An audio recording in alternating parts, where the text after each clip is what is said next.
Yo, what's up? It's day 2. So for this day, I did some high bar squats, some close grip pause bench, and I ended my workout with some beltless deadlifts.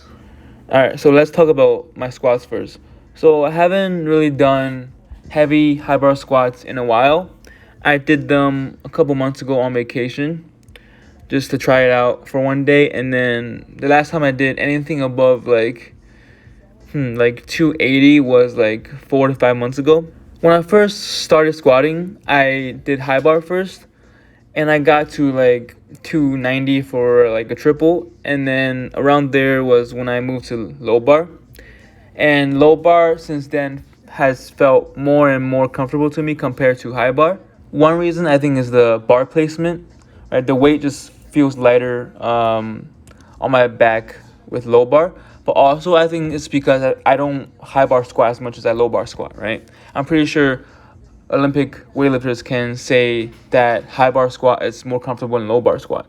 So with this program that I'm doing, I can practice high bar more often than usual, right? Because I think high bar squats has less emphasis on the posterior chain, I can focus more on my quad strength, right? I've had knee pain, especially with high bar squats on my left knee, but working on glute exercises and making my glutes stronger with the help of my PT has made that knee pain for the most part go away. And surprisingly, high bar squats went pretty well today. There's no pain for me.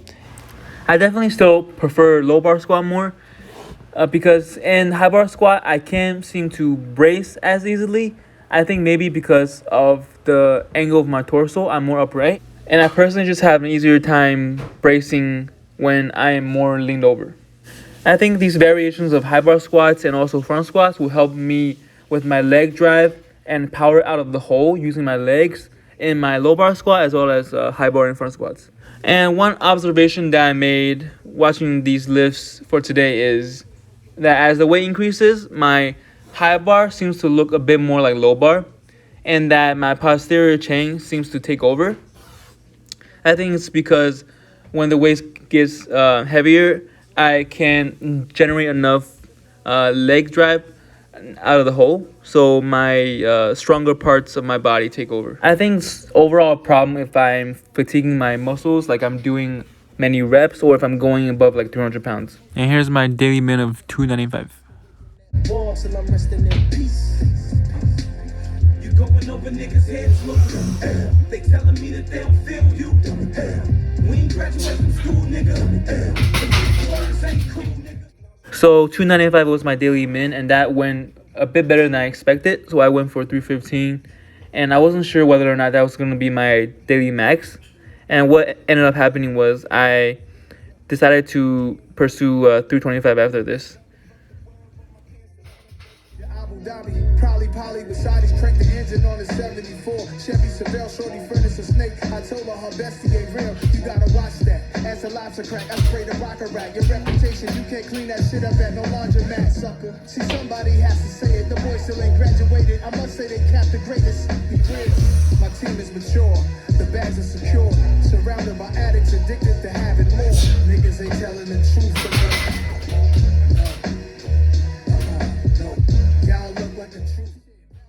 I think I could have gone without trying for that 325 for daily max, because that was pretty much an RP 9, I feel like. And I really don't want to go to RP 9 this early in the program. So I'll try to aim for RP 8. But because of how good 315 felt, that was more like a RP 6 or 7.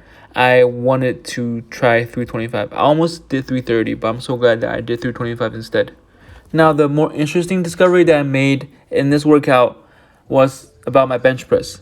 So my close grip pause bench compared to my wide grip pause bench, the gap in between how much weight I can lift might not be as big as I think it is. Now, warming up for today's close grip pause bench was relatively easy. And doing these warm-ups, I realized that I can push off of my chest easier on close grip. What I think this means is if the weight is submaximal, if it's light enough, I can push off of my chest faster and get through the sticking point in the middle and lock out faster. But because there's a longer range of motion due to the narrower grip, when the weight gets really heavy, due to the longer range of motion, I might still get that faster push off the chest, but because of the longer range of motion, I might not be able to push through that middle range of motion fast enough to lock out. And that's kind of what I experienced with my daily max today. My daily min was aimed to be 215 for close grip pause, but I did 205 and was super fast, so I went for 225 instead. Now, 225 actually also went faster than I expected, which ended up not being my daily min anymore. When I cannot seem to remember. It's not even bragging. It's okay, it's gonna be okay.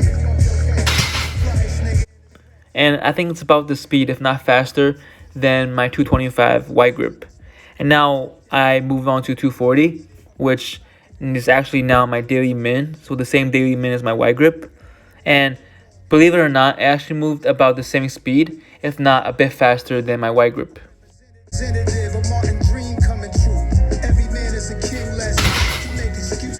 This is adding on to the fact that most of my recent bench work, if not all of it, has not been close grip, and that I just benched the day before.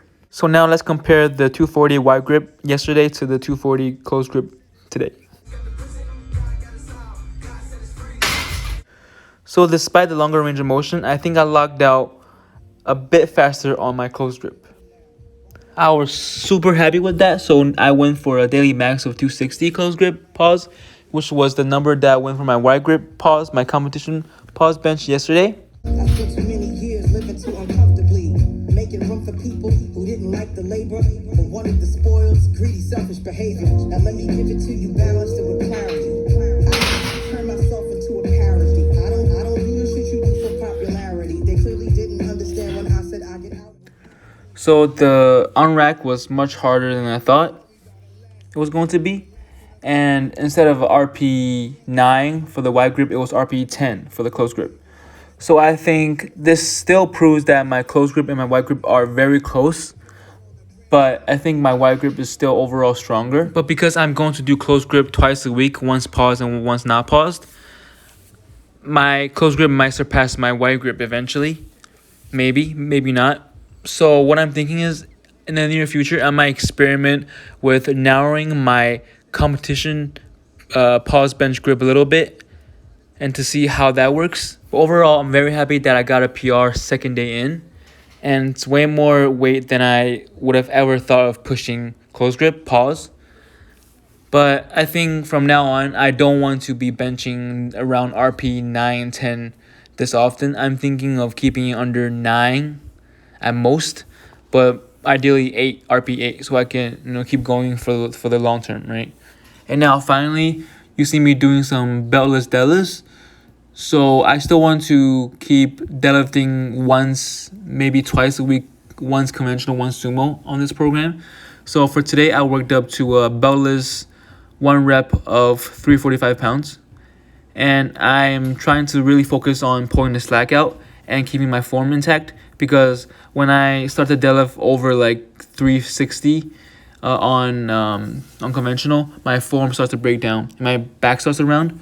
So for today, my back looks pretty good to me. I not only want to maintain crisp form to practice it, but also to make sure that I don't create more fatigue for my body for squats and bench on the next day. Here's my 315, and I'll end the video with a 345 pull. So thank you all for watching, and I really appreciate it. Peace out.